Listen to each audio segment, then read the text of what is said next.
Welcome to RMM Help. In this session we include an overview of setting up and utilizing the work planning thresholds in RMM. These are set up and maintained in administration and the control file settings, and here on the work processing tab within PPM planning we've got our planning thresholds. These planning thresholds consists of numbers of jobs that we can set up and numbers of hours, and these values are used to filter the PPM planning calendar, which is also color coded in line with these colors and values, and it highlights weekly peaks and troughs to help in smoothing the work plan. Now, I should point out that this option doesn't increase our administration workload in any way, so it's a very simple way of setting these thresholds up and looking at the PPM calendar for anything that stands out where our workload is colored red. So our reasons for using the planning thresholds in RMM is to provide an effective tool in capacity planning, and that is matching our available in-house work resource and possibly our contractors with our work demand, and to be able to respond and complete within agreed service level agreements. RMM assists with analysing the demand and identifying unexpected trends. However, if we don't have sufficient capacity, this can quickly lead to deteriorating delivery performance, resulting in increased work in progress, additional costs, and almost certainly customer dissatisfaction. So to manage and balance this capacity cost effectively, we can allocate an estimated time in hours and minutes and an estimated financial value, a cost, to all of our planned work, which gives us the opportunity to fine-tune any discrepancy and plan our future resource requirements, whether that be on our physical assets, availability, financial budgets, or our staffing levels. Analysing our backlog maintenance, for example, by risk and compliance, by work type maybe, to see whether our skill sets are suitable, by performance indicator with the user-definable reasons why a job was not seen. They'll all undoubtedly help. So RMM enables you to visually track your planned work deadlines and to allocate resources and to follow up and monitor progress that work and the workloads. So this obviously represents a high degree of flexibility in planning our resource availability in order to satisfy our planned work.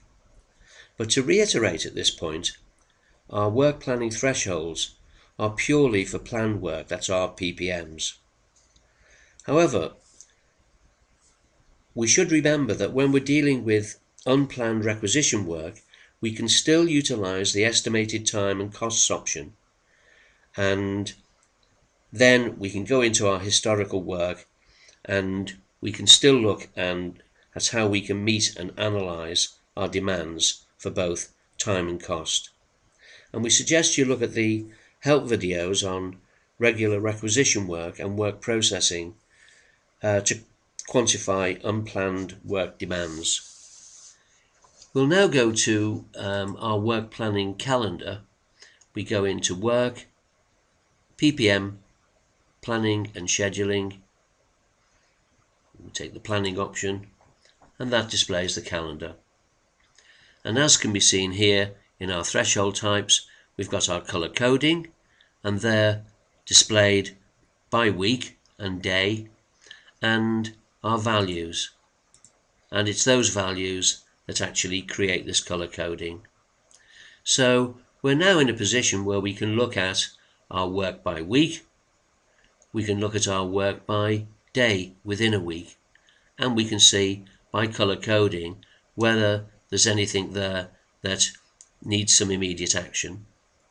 So when we come into this planning calendar initially, our threshold type is ticked as the number of jobs.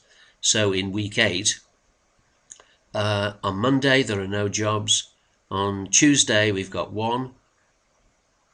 Wednesday we've got 77 jobs. So clearly, as that's a high workload, we're able to do some smoothing of the plan around that week, or that day. And on Thursday we've got 2 jobs. If we wanted to quantify the amount of hours that would be involved in that work, we can simply tick on the number of hours.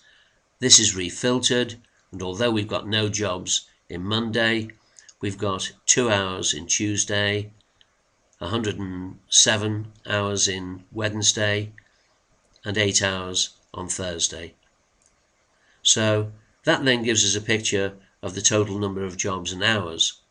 What we might want to do then is we might want to say, well, if we're going to start planning that work and smoothing it, which is our high risk work?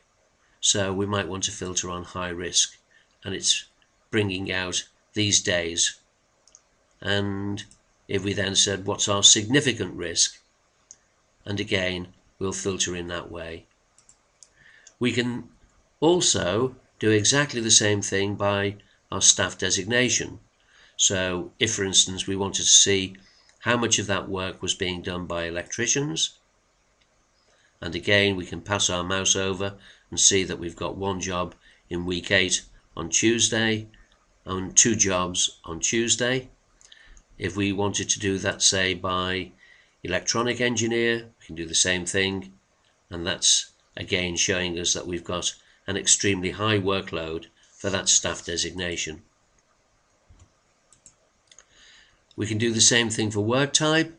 Let's say we want to see how much of that work is essential PPM, and again it will filter it.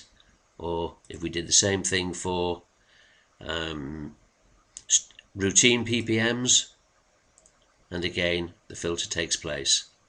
And to get back to our initial position, we make sure that none of our filters are on. So that's how we can look at our workload with the color coding on the calendar, so we can see how much work we've got by week and how much work we've got by day. And if we wanted to see a full PPM job list of all of our jobs for the entire year, we can do that by simply clicking on the PPM job list. If we wanted a scheduling view where that work, the list of jobs was broken down by week, we can do that in that scheduling view, which is a 52/53 week view of the work. And also we have some standard reports, one which will let us run it by week to see a list of our PPMs, and another one which is an annual PPM report which shows the plan for the full year.